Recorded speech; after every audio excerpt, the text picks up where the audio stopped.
Welcome to A Healthy Bite. You're one nibble closer to a more satisfying way of life, a healthier you, and bite-sized bits of healthy motivation. Now let's dig in on the dish with Rebecca Huff.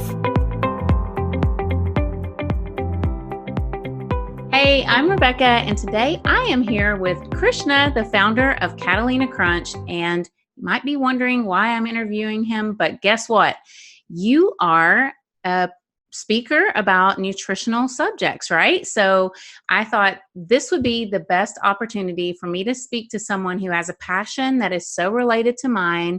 And I have to say, there's a handful of people who I follow that I actually read their emails because people don't read emails anymore, right? But I actually read yours. You and a couple of other people. So tell me a little bit about how you got into speaking about the nutritional subject. Yeah, absolutely. Thank you for having me. Good question. Well, I mean, to start off, I'm currently 29 years old. I was diagnosed with both diabetes and epilepsy in the same month, back when I was a senior in high school and I was 19 years old. And prior to these diagnoses, I was not interested in nutrition at all. My dad was a big health nut, but I had no interest in it. And so he used to go to all the natural food stores and organic stores and things like that, and I could care less. But when I was diagnosed, things changed a little bit. I all of a sudden had to take care of my body. When you're diabetic, especially, your blood sugars go up and down depending on what you eat. And if you don't eat right, quote unquote, or you don't understand how food impacts your body, it's going to be very difficult to manage that disease. So for me, I guess you could say I was kind of forced into it, into understanding more about how our body processes food, and how food impacts our body, in order to make it easier to manage my diabetes. Well, first of all, tell your dad I said thank you because obviously he planted the seeds of nutrition into your brain. A lot of times when people get a diagnosis like that, they don't typically go straight to nutrition. So because your dad probably was a good influence on you when you did get this diagnosis, you thought, okay, maybe dad was right. Is that in line with what you were thinking? Yeah, definitely. No, he's a doctor, so he's very interested in this sort of thing. Nice. And yeah, so when I realized how important food was for me and how it impacted my body, because you don't necessarily see the impacts of food on your body if you're not measuring certain things like your blood sugar, for example, right? For example, eating certain foods can make you gain weight, but you're not going to gain that weight 10 minutes after you eat that food. You're gaining that weight over a longer period of time, right? And so all sorts of different impacts, you're not going to see them immediately. I think I kind of look back and then I go, I can't believe I was drinking, all those fruit juices, drinking all those smoothies, eating all that fast food and Coke and all that, when I was young. And I'm now happy that my dad was so interested in nutrition and he's giving me Yeah. books to read all the time and things like that. So what was your favorite food back then? Your pre-healthy food days? What was it you love to eat? Ooh, I would say probably gummy worms, actually. I ate a ton, not a ton, but I ate a good number of those trolley gummy worms growing up. Hmm. Thankfully, I was very active as well, so it was, not the end of the world, and I was in very good shape actually when I was diagnosed. But I would every day I'd come home from school, go to the grocery store, grab a bag of those gummy worms, and then eat them while I was playing basketball, actually. And before you were diagnosed with diabetes, didn't you have a cereal snack that you really enjoyed eating a lot? Well, yes. I for breakfast I enjoyed eating a lot of Cocoa Puffs, Right. a lot of Cinnamon Toast Crunch and a lot of Waffle Crisp. Those are my three favorite cereals. And growing up Right. in the 90s, I ate a lot of those. We're going to tie that in later. But okay, so after you were diagnosed, then you started getting onto the nutrition kind of kick. And obviously, you were thinking, okay, this breakfast is a great place to start. So you were trying to switch away from those more sugary cereals and you were looking for something. And were you in the grocery store when you had the idea to come up with your product invention?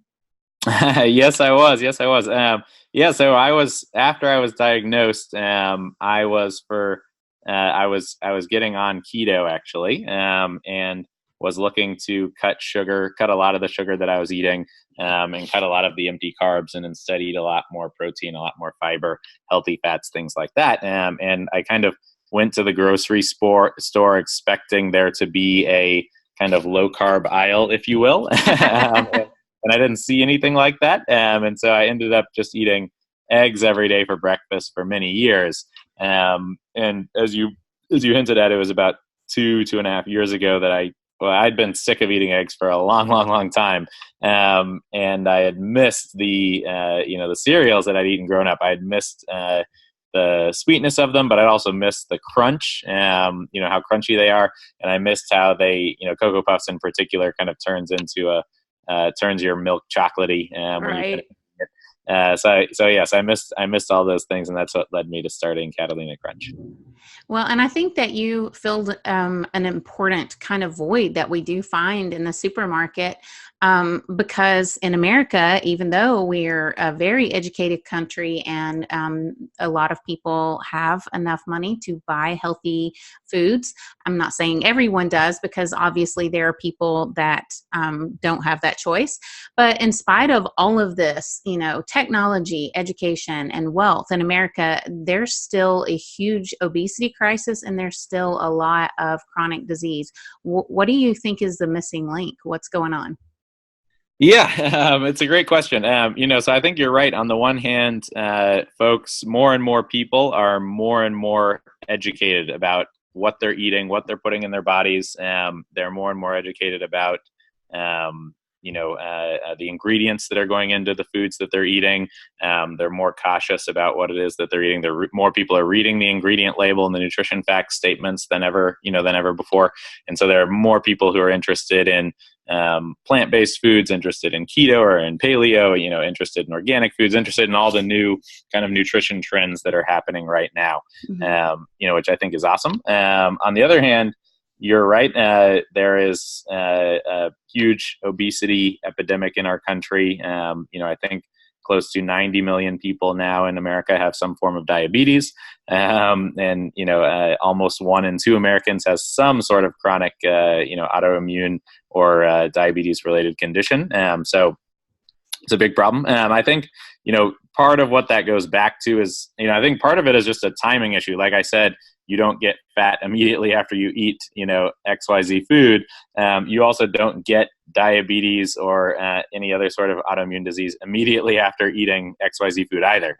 So I think this is, the problem we have right now is caused by the eating habits from like the 70s through the late 90s and then into the early 2000s, I think is what is leading to a lot of the kind of crisis in obesity and health that we see now.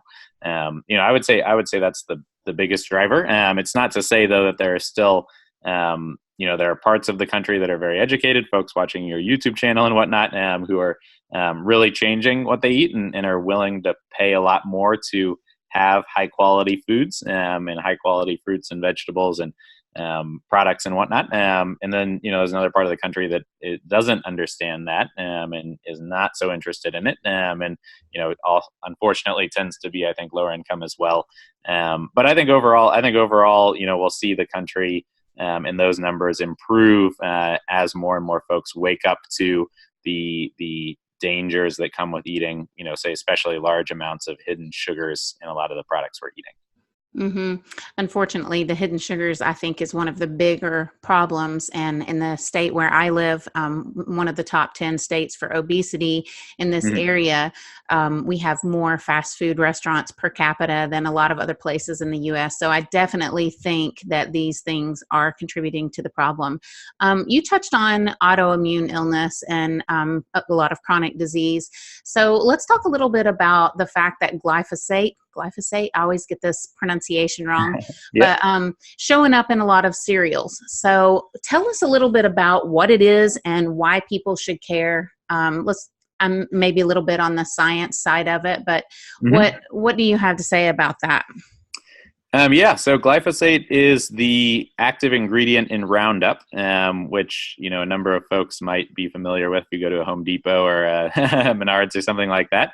And it is used extensively by farmers in America on certain crops, notably wheat and then sometimes oat as well. And so it is showing up as a result, as a result of being sprayed on or near the crops. Then when you go to harvest those crops, it ends up showing up, on top of those crops, right? And then as a result, it makes its way all the way into your cereal, for example. So if you have Wheaties, for example, obviously you have all these farms throughout America. They are growing wheat. They're spraying their wheat with glyphosate. They then go to harvest that wheat, and some of the glyphosate is on the wheat when they harvest it. That wheat then gets milled into a wheat flour, and then it goes through a process to create the cereal. And the glyphosate just kind of stays with it all the way through. And so you end up with glyphosate in your Wheaties in this case. And yeah, there are many products that have been tested on the market that contain glyphosate. A A lot of lot the of cereals that toddlers eat, I think, are testing positive for glyphosate. Yes, yeah. There's a lot of cereals toddlers eat, a lot of cereals in general, a lot of Nature Valley products, a lot of a lot of bigger. I mean, I think pretty much if you're talking about a big company that's manufacturing, like a Kellogg's or General Mills, for example, that's manufacturing cereals or bars or other sorts of crackers, cookies, things like that, that contain either wheat flour or oats of some sort. There's a good chance that there is glyphosate in that product. And Right. there's an organization that's doing testing. They've only done so much testing so far, so there's a lot more that needs to be done. But that's kind of where the product is or usually may be found. As far as glyphosate itself, there is this ingredient is thought to be linked with non-Hodgkin's lymphoma, which is a type of cancer. So there's a number of studies that folks have done, scientists have done into whether glyphosate has any, impact or causal effect on the chances of developing non-Hodgkin's lymphoma. It's funny. I wrote an article a while back for folks, our customers, kind of explaining what glyphosate was, and then explaining some of the studies that have been done. And it's interesting because I don't think I'm ever going to make everyone happy with this. You have some folks that are happy to be pointed to the science, and other folks who feel like the science isn't conclusive and that we're spreading conspiracy theories about You can't ingredients. make everyone happy all the time. Yes, ingredients in food, which, yeah, you're absolutely right. You can't make everyone happy all the time. So, I just put the science out there. I think it's the science is not conclusive at this point. It's not totally proven that glyphosate does cause non-Hodgkin's lymphoma, or if you go to the store and eat Wheaties tomorrow, you're going to develop this form of cancer. But there is some evidence from some of the studies which have found that to be there to be some link. So, if you're aware of these sorts of things, you can obviously get ahead of the trend and stop eating those sorts of products. Right. I like to err on the side of caution, don't you? Yes, exactly. Well, and I Yep. mean, honestly, our food supply is inundated with wheat products, anyways. And I mean, they're finding glyphosate in breast milk. So, I mean, obviously our bodies have been taking in glyphosate for a while, but I have read studies too that say if you stop eating certain foods, I mean, I know it's in the environment, but it does help to stop eating these foods. So like avoiding, especially wheat that isn't certified non-GMO, although a lot of us just prefer to avoid wheat altogether, right? But you had Catalina Crunch cereals tested, right, by an independent testing agency? That's correct. Yeah. So one of the leading labs in America for testing these sorts of products for glyphosate. I thought it would be interesting to get Catalina Crunch tested. I did not assume that there would be any glyphosate in our product, obviously, because it does not contain any ingredients like wheat, which are sprayed with glyphosate. But you never know, because the glyphosate can be sprayed onto products, and then it can get into rivers, it can get into streams, it can be spread by animals, cross contamination and whatnot. So you never know. So I thought, it would be very important to understand whether or not glyphosate was in Catalina Crunch, and then if it was, what we could do about it. And so yes, we did have it tested, and it tested negative. In other words, the lab that we use, they can test in glyphosate in as little as 10 parts per billion in a food product, which is 1/1000th of the level of detection that would require it to be for gluten, for example. So you could have 1,000 times as much gluten in a product and still consider it gluten-free. And so it's a very, very, very tiny amount. And yes, it came back negative. So I was happy to see that there's no glyphosate in our cereal. But we don't use wheat anyway, so I didn't expect there would be. But right. But it's still good to be able to, say that you have had it tested. I mean, that made me feel great whenever I read that. So, yeah. So which was the original product? Was the that dark one? chocolate? Yep. This? Okay. So if you're watching the video, you can see it's time for the crunch portion of this podcast. No, I'm kidding. I'm not going to crunch. I actually have misophonia, so I won't do that to you guys. But it is very crunchy cereal. This is very cocoa-y, and I love that you put ditch sugar on the my daughter saw this and she said this is such a satisfying packaging. She loved the ditch sugar thing. So that wasn't the first one I tried. I think I actually tried the graham cracker first. Well, Okay. This is my second batch because I originally got a couple of flavors and then I ordered the like everything box so that I could try everything. But I do like the graham cracker. I have made a keto cheesecake with the graham cracker cereal as a crust. Okay. That's very delicious. The cinnamon toast is another big favorite I really like. And a maple waffle, yummo. One of my all-time favorites. Now, this isn't cereal. Cheese bites. Yes, that's our newest product. This is different. How do you do this? How do you make cheese taste like this crunch? How did you do that? Yeah, that's a really interesting one. So we had come out with the 4 flavors of cereal, which you just outlined there. And then I was, one of the other things besides breakfast that I'd always found really hard was snacking, because there are not a lot of low carb or keto friendly snacks, obviously. And a lot of things, continuing on this crunch theme, a lot of the things that you would want to eat that are crunchy, like chips or crackers or pretzels, for example, are all obviously very high in carbs and contain a lot of wheat. And so I was interested in seeing about this cheese. And basically that was the concept was, cheese is delicious. Cheese is not crunchy though, unfortunately. And so from time to time I get a craving for something that's like crunchy to snack on. And so I thought savory. And savory, yes. And so I thought, what about cheese? Could we make cheese crunchy? And so that's the kind of concept behind the product. There are a few other kind of crunchy cheese products on the market. What we did different is that we're using cheese from grass-fed cows. So rather than eating, cows that are fed GMO wheat diets, we're eating cheese from cows that are fed purely grass-fed diets. And so that was the kind of basis behind behind coming up with that product. I have to say you nailed it. I have tried the other keto cheese snacks that are crunchy, and they taste more like Parmesan cheese to me, which I mean, it's okay, but it wasn't my favorite. The thing that I like about these is that it's one ingredient. Cheese. Mm-hmm.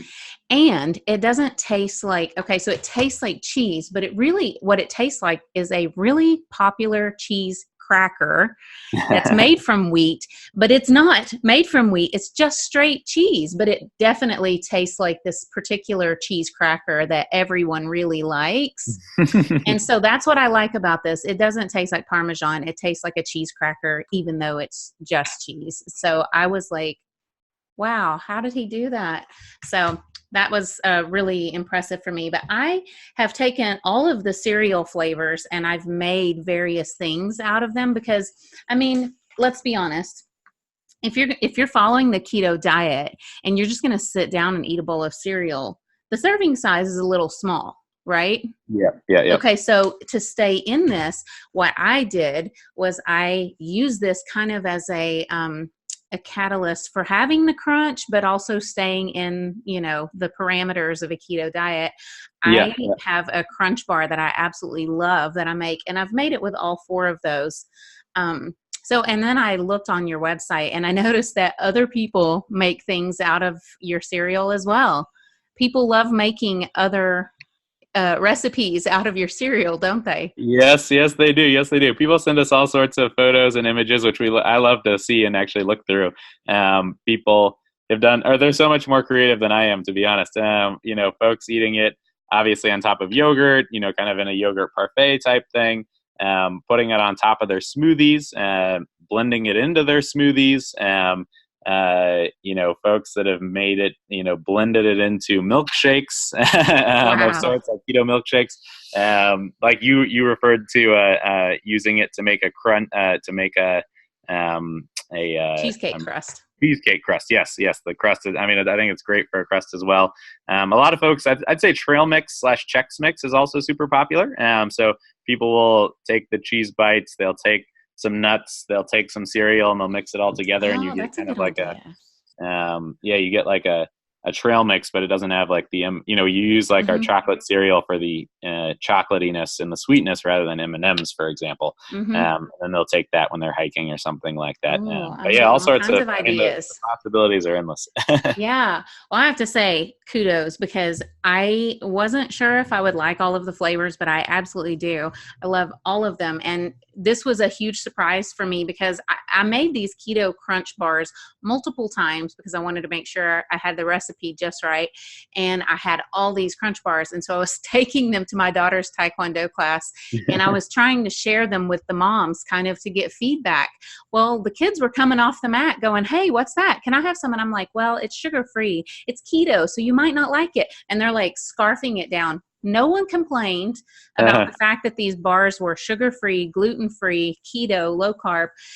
Kids are usually really picky about stuff like that, but not one of them complained. Every single one of them enjoyed it. So congratulations on a great product. I'm glad to hear it. Thank you. Yeah, I like to tell folks that I spend a lot of time baking, a lot of time working on the flavors and whatnot. I don't spend a lot of time talking to customers directly. So, I'm trying to do a service for the world. So but I don't always get to talk to folks about it. So it's good to hear those stories.